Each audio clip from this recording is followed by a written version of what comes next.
भगवान श्री राम को देखने के लिए आप में सरलता होनी चाहिए। अगर आप प्रभु श्री राम भक्त हैं तो चैनल को सब्सक्राइब करें और कहानी अंत तक सुने।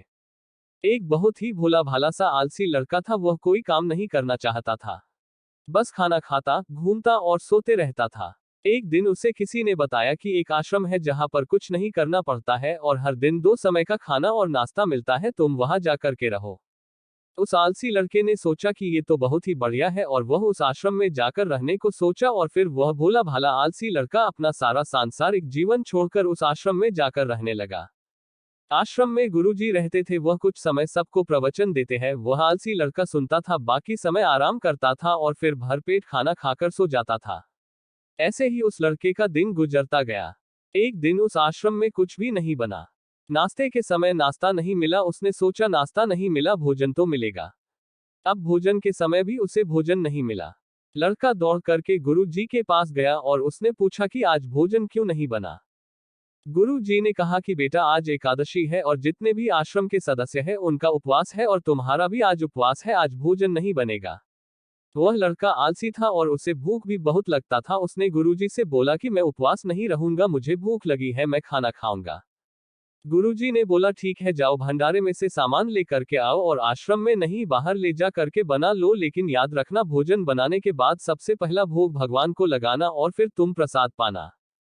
वह लड़का बोला ठीक है और फिर अनाज लेकर नदी की ओर पहुंचा। भोजन पकाने लगा, तैयार हुआ, उसके बाद कहने लगा कि भगवान श्री राम आइए, पधारिए, भोग लगाइए। अब जब उसे लगा कि भगवान तो आ नहीं रहे हैं तो फिर कहने लगा कि मुझे मालूम है आपको तो अच्छा खाने की आदत है, मैं बना नहीं पाया और मुझे अच्छा भोजन बनाने भी नहीं आता, लेकिन जो भी रूखा सूखा बना है आकर खा लीजिए। भगवान श्री राम उसकी सरलता पर बहुत ही प्रसन्न हुए और उस लड़के को दर्शन दे दिए। उसने देखा कि भगवान श्री राम आए हुए हैं और उनके साथ में माता सीता भी आई हुई है। लेकिन लड़के ने सिर्फ 2 लोगों के लिए ही भोजन बनाया था, एक अपने लिए और दूसरा भगवान के लिए। और अब क्योंकि भगवान के साथ माता सीता भी आई हुई थी तो उसने उस भोजन को माता सीता और भगवान के सामने ग्रहण करने के लिए रख दिया। भगवान श्री राम और माता सीता ने भोजन किया और उसके बाद जब वह जाने लगे तो यह भोला सा आलसी सा लड़का बोला कि प्रभु आप आए, दर्शन दिए, बहुत अच्छा लगा। मुझे खाने को कुछ नहीं मिला, लेकिन कोई बात नहीं, लेकिन आपसे एक विनती है कि अगली बार जब आप आएंगे तो कितने लोग आएंगे ये बता दीजिए ताकि मैं उतने लोगों के लिए भोजन बनाकर रखा रहूं। भगवान श्री राम मन ही मन मुस्कुराए और फिर अंतर ध्यान हो गए। लड़का आश्रम गया, दिन बीतता गया और फिर एकादशी का दिन आया और इस बार उसने 3-4 लोगों के लिए अनाज लेकर के खाना बनाने के लिए नदी के किनारे पहुंचा और उसने बड़े प्रसन्नता से भोजन बनाया और इंतजार करने लगा कि प्रभु आइए और भोग लगाइए। इस बार लड़का देखता है कि भगवान श्री राम पूरा राम दरबार ले करके आए हैं, जैसे माता सीता, लक्ष्मण, भरत, हनुमान जी और सभी लोग आए हैं। लड़के ने 3-4 लोगों का भोजन बनाया था और इस बार भी भोजन कम पड़ गया। लड़के ने निराश होकर भोजन को प्रभु के आगे रख दिया। उन्होंने भोजन किया और फिर चले गए और इस बार भी लड़का फिर से भूख रह गया।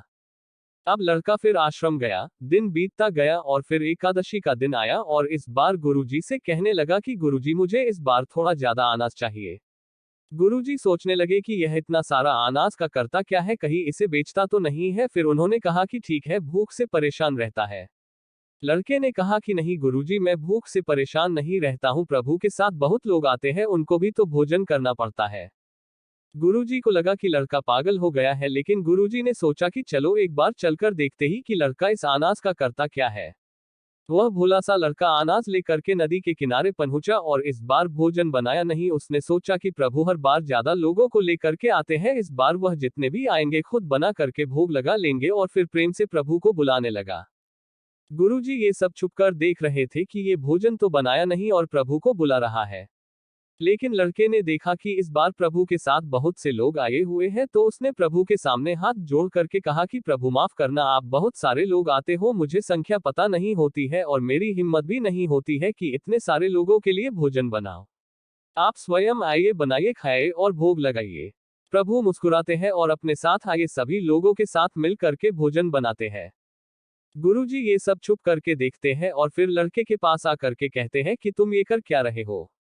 लड़का कहता है कि गुरुजी आपको दिख नहीं रहा है कि भगवान श्री राम पधार चुके हैं, माँ सीता आई हुई है, हनुमान जी आए हैं और भी सभी लोग आए हुए हैं, भोजन बन रहे हैं। गुरुजी ने बोला कि पागल हो गया है, मुझे तो कोई दिख नहीं रहा है। लड़का गुस्सा हो गया और बोला, प्रभु आप ये क्या कर रहे हो, एक तो मुझे भूखा रखा है और गुरुजी को दर्शन नहीं दे रहे हो, जो मुझे पागल समझ रहे हैं, कृपा करके गुरुजी को दिख जाओ। भगवान बोले, नहीं मैं इन्हें नहीं देख सकता। लड़का बोला, क्यों नहीं देख सकते, मेरे गुरुजी तो बहुत महान है, बहुत बड़े ज्ञानी और ज्ञाता है। भगवान बोले, हाँ ज्ञानी और ज्ञाता होंगे, लेकिन तुम्हारी तरह सरल नहीं है। जो सरलता तुम में है वो तुम्हारे गुरुजी में नहीं है। लड़के ने ये बात गुरुजी से कह दी कि भगवान श्री राम कह रहे हैं कि आप में सरलता नहीं है, आप मेरी तरह सरल नहीं है, इसलिए आपको नहीं दिख सकते। गुरुजी की आंखें नम हो गई और रोने लगे कि और बोले कि बिल्कुल सही कहा, मेरे अंदर तुम्हारे जितना सरलता नहीं है, और फिर माफी मांगने लगे। फिर भगवान ने गुरुजी को भी दर्शन दिए। ये कहानी हमें सिखाती है कि जीवन में सरलता सबसे आवश्यक है, जितने सरल बने रहेंगे उतना जीवन में आगे बढ़ते चले जाएंगे।